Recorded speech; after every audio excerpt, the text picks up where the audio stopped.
Notaðu tippið 1x2 við tippum. Bárður, hvernig fagna menn tapleik? Já, við erum allar konir í undanúrslit og það er það sem við fögnum. Við erum alltaf súri, hefum verið súri í deildinni eftir tapleiki en þetta er svona ágætis tilbreyting að fagna þegar þó að við töfum. Góðu fyrri hálfleikur hjá ykkur hérna í Ásgarði. Hvað var að ykkur í seinni? Það sé ekki bara svipað hefur verið hjá okkur í restina af þessum leikir sem við hefum verið að tapa. Við bara einhvern veginn bara hættum, við erum mjög hikandi og svona vantast smá áræðinni en þetta er bara eitthvað sem við erum að vinna í. Við höldum bara fram. Furðuleg tilvera þetta tímabil hjá ykkur.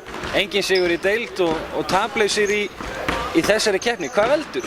Þetta var nú fyrstu tapleikurinn okkar í þessari keppni en ég veit það ekki, ég held að það sé bara margar skýringar á því og nokkrar skýringar á því út af hverju við byrjum tímabilið svona illa en svona við höfum það bara fyrir okkur en það er eina sem við erum að gera, við erum að vinna í því að vera betri og ef við tökum mið af í deildinu þá finnst mér við hafa svona frekar hent svona 3 leikjum frá okkur þannig að við erum ekki að spila illa en þrátt fyrir það að þó að við höfum ekki verið að spila ágætlega og tapa þá erum við 0 stig og þetta er eitthvað sem við segjum, við erum bara að vinna í.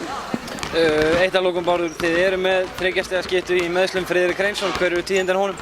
Ég bara ekkert nýtt þannig lagað séð.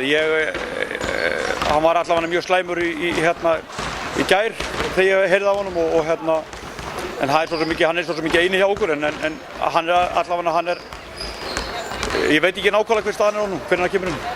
Þannig að það er tvísýnt hvort hann verði með í Stykkishólmi? Já, ég hugsa það. Takk fyrir. Takk fyrir þetta Bárður og gangið vel í hólfinum. Takk fyrir það.